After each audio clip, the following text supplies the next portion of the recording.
జేఎన్పీ TV జనం TV ఇది జానపదుల TV. సమాచారాన్ని మీకు అందిస్తుంది జేఎన్పీ టీవీ తెలుగు ప్రేక్షకులకు నమస్కారం. ఈ వార్తలు చదువుతున్నది లింగేశ్.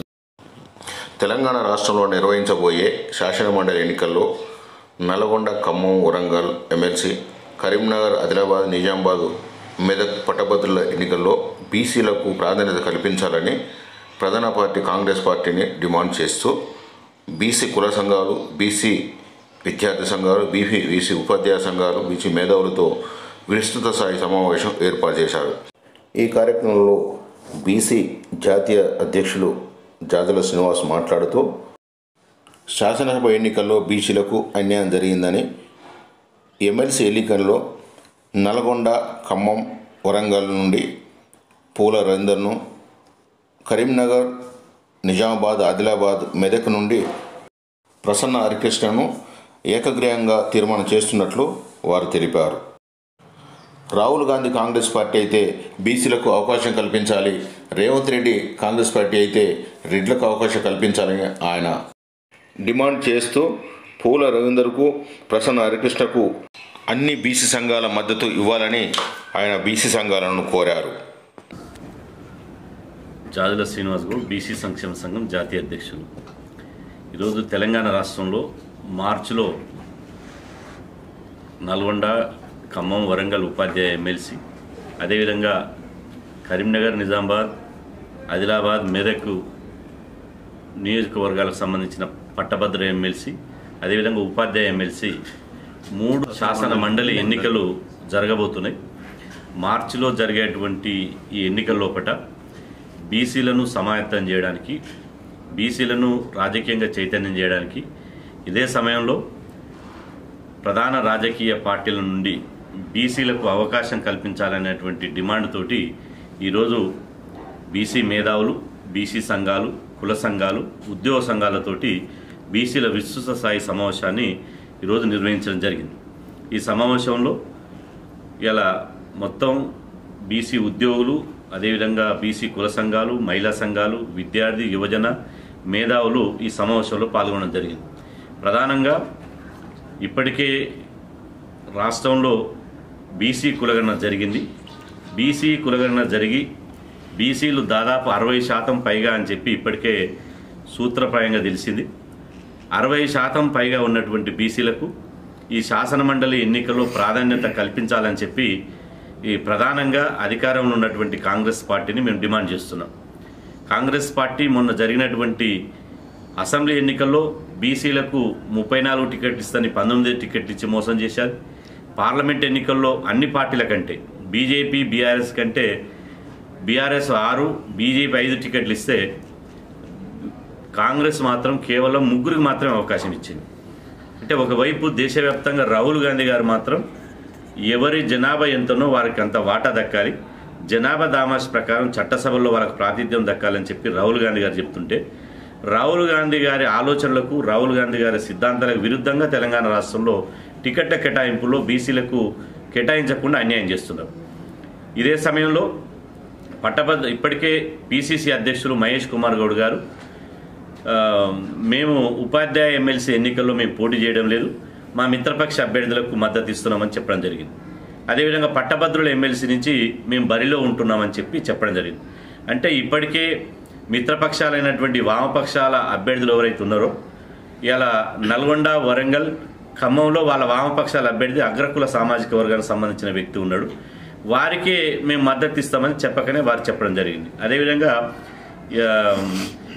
కరీంనగర్, నిజామాబాద్, ఆదిలాబాద్, మెదక్ ఎమ్మెల్సీ, ఉపాధ్యాయ ఎమ్మెల్సీలో కూడా అగ్రకుల సామాజిక వర్గానికి సంబంధించిన వారికే కాంగ్రెస్ పార్టీ మద్దతు ఇస్తుంది. ఇక మిగిలింది ఒక గ్రాడ్యుయేట్స్ ఎమ్మెల్సీ అభ్యర్థి. మరి గ్రాడ్యుయేట్స్ ఎమ్మెల్సీ అభ్యర్థిగా బీసీలకు అవకాశం ఇవ్వరా అని మేము అడుగుతున్నాం. రాహుల్ కాంగ్రెస్ అయితే, ఈ రాష్ట్రంలో నిజంగా రాహుల్ కాంగ్రెస్ అయితే బీసీలకు అవకాశం ఇవ్వాలి. రెడ్ల కాంగ్రెస్ అయితే రెడ్లకే టికెట్లు ఇచ్చుకోండి. మీరు బీసీ కులగణన చేసింది వృధా అని చెప్పి రేపు మేము ప్రజలకు చెప్తాం. కులగణన చేసి బీసీలకు రాజకీయ వాటా ఇవ్వకుండా ఎన్ని రోజులు అన్యాయం చేస్తారు? అదేవిధంగా కరీంనగర్, నిజామాబాద్, ఆదిలాబాద్, మెదక్ ఎమ్మెల్సీ ఎన్నికల్లో డబ్బు సంచులు ఉన్నోనికి, విద్యను వ్యాపారం చేసేటోళ్లకు, అదేవిధంగా 100 కోట్ల రూపాయలు ఉన్న వాళ్ళకే టికెట్లు ఇస్తామంటే మరి బీసీలకు ఎప్పుడు టికెట్లు ఇస్తారు?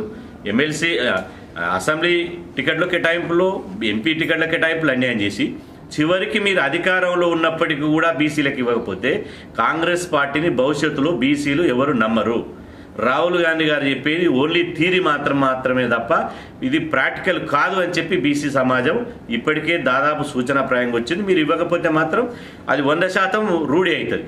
కాబట్టి అక్కడ కాంగ్రెస్ పార్టీ నిజంగా బీసీల మీద చిత్తశుద్ధి ఉంటే ఒక బీసీకి అవకాశం కల్పించాలని చెప్పి ఈ సందర్భంగా డిమాండ్ చేస్తున్నాం.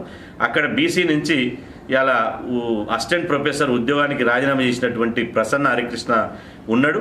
వారికి కాంగ్రెస్ పార్టీ నుంచి అవకాశం ఇవ్వాలని చెప్పి డిమాండ్ చేస్తున్నాం. మీరు అవకాశం ఇస్తే మేము గెలిపించి మీకు కాంగ్రెస్కు గిఫ్ట్గా ఇస్తాం. మీరు అవకాశం ఇవ్వకపోయినా సరే మేము బీసీ సమాజం అంతా కలిసి ప్రసన్న హరికృష్ణకు మద్దతుగా నిలబడతాం. ఒక స్వతంత్ర అభ్యర్థిగా నిలబడి ఇలా గెలిపించే ప్రయత్నం చేస్తాం.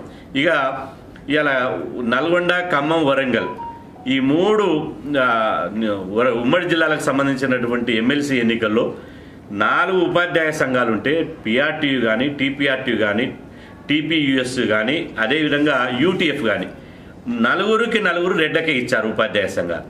ఉపాధ్యాయ సంఘాలు మొత్తం టోటల్గా 4 రెడ్లకి ఇచ్చి బీసీలు మీరు ఏం చేసుకుంటారో చేసుకోండి, మేము బీసీలకు అవకాశం ఇవ్వమంటున్నారు. అప్పుడు ప్రత్యామ్నాయంగా ఒక సీనియర్గా గతంలో ఎమ్మెల్సీగా చేసి ఉపాధ్యాయ సమస్యల మీద అసెంబ్లీలో చట్టసభలో గలం విప్పి ఇలా బీసీల కోసం పనిచేసినటువంటి పూల రవీందర్ గారిని మొత్తం బీసీ, ఎస్సీ, ఎస్టీ, మైనార్టీ అదేవిధంగా అగ్రకులాలోని కోరి వచ్చేటువంటి సమాజం కూడా వారికి మద్దతు ఇస్తున్నది. మేము కూడా బీసీ సమాజం నుంచి పూల రవీందర్ గారికి బేషరతుగా మద్దతు ఇస్తున్నాం. ఈ సమావేశంలో మేము ఏకగ్రీవంగా తీర్మానం చేస్తున్నాం. ఇటు ఉపాధ్యాయ ఎమ్మెల్సీ ఎన్నికల్లో పూల రవీందర్ గారిని, అటు గ్రాడ్యుయేట్స్ ఎమ్మెల్సీ ఎన్నికల్లో ప్రసన్న హరికృష్ణ గారిని ఇలా ఆదరించాలని చెప్పి ఇలా వాళ్ళని ఖచ్చితంగా వాళ్ళు బరిలో ఉంటే బీసీ సమాజం అంతా వాళ్ళకు అండగా ఉండాలని చెప్పి మేము ఇప్పటికే నిర్ణయించడం జరిగింది. ఈ సమావేశంలో నిర్ణయించడం జరిగింది. రాజకీయ పార్టీలకు అతీతంగా ఇది పార్టీ గుర్తుల మీద జరిగే ఎన్నికలు కాదు కాబట్టి ఈ రాజకీయ పార్టీలకు అతీతంగా ఈ ఎన్నికల్లో ఇవాళ వీళ్ళిద్దరిని ఆదరించాలి. వీళ్ళు కనుక రేపు చాలామంది రాష్ట్రంలో రకరకాల బీసీ ఉద్యమాలు, ఒకవైపు పెద్దలు జస్టిస్ శ్రీశ్వరయ్య గారు, ఇంకొక వైపు ఐఏఎస్ అధికారి చిరంజీవులు గారు, వీరి నాయకత్వంలో ఒక బీసీలకు ఒక మేధోమదన ఉద్యమం స్టార్ట్ అయింది. వీరు ఎప్పుడైతే తెలంగాణ రాష్ట్రంలో ఇలా బీసీ ఉద్యమంలో మమేకమయ్యారో బీసీ ఉద్యమం ఒక మలుపు తిరిగింది. వీళ్ళ రాకతోటి బీసీ ఉద్యమం ఒక రాజకీయ శకం ప్రారంభమైంది. ఈ సమయంలో మీరు వీళ్ళని కనుక మనం గెలిపించుకుంటే బీసీలంతా వీళ్ళకి సమాజంలో అండగా ఉంటే వీళ్ళని కనుక స్వతంత్ర అభ్యర్థులుగా చట్టసభలో పంపిస్తే 100% వీళ్ళ గెలిపే రేపటి రాజకీయ అధికారానికి, బీసీల రాజకీయ అధికారానికి పునాది రాయాయి. రేపు ఖచ్చితంగా 2028లో బీసీల రాజకీయ అధికారం 100% వస్తుంది. ఒక బీసీ బిడ్డే ముఖ్యమంత్రి పీఠ మీద కూర్చుంటారు. బీసీలకు చట్టసభల్లో జనాభా దామాష్ ప్రకారం 60 మంది ఎమ్మెల్యేలు రేపు అసెంబ్లీలో కూర్చుంటారు. కాబట్టి ఈ గెలిపే గీటురాయిగా మారుతుంది. కాబట్టి ఇలా మా సోదర మిత్రుడు దాస్ సురేష్ గారు, బాలరాజు గౌడ్ గారు, చాలామంది బీసీ సంఘాల మా సుంకర శ్రీనివాస్ గారు, బీసీ సంఘాల నాయకులంతా వీళ్ళకి అండగా ఉంటున్నారు. కాబట్టి దయచేసి ఇక్కడ వ్యక్తుల ముఖాలు చూడొద్దు, బీసీ వాదమే ముఖ్యం. మాకు ఈ ఎన్నికల్లో పార్టీలు ముఖ్యం కాదు, జెండాలు ముఖ్యం కాదు, మాకు బీసీ వాదమే ముఖ్యం. కాబట్టి ఈ వాదాన్ని బలపరచడం కోసమే వీళ్ళని మద్దతు తెలుపుతున్నాం. ఎందుకంటే ఇప్పుడు ఉన్నటువంటి సంఘాలు మీకు బీసీలకు టికెట్లు ఏం చేసుకుంటారో చేసుకో అంటున్నారు. ఏం చేసుకుంటారో చేసుకున్నప్పుడు చీమునెత్తురు ఉన్నటువంటి ఆత్మగౌరవం ఉన్నటువంటి ప్రతి బీసీ బిడ్డ ఒక సవాలుగా తీసుకోవాలి. వీళ్ళ గెలుపు వాళ్ళ వ్యక్తుల గెలుపు కాదు, ఇది బీసీ వాదం గెలుపుగా భావించాలి.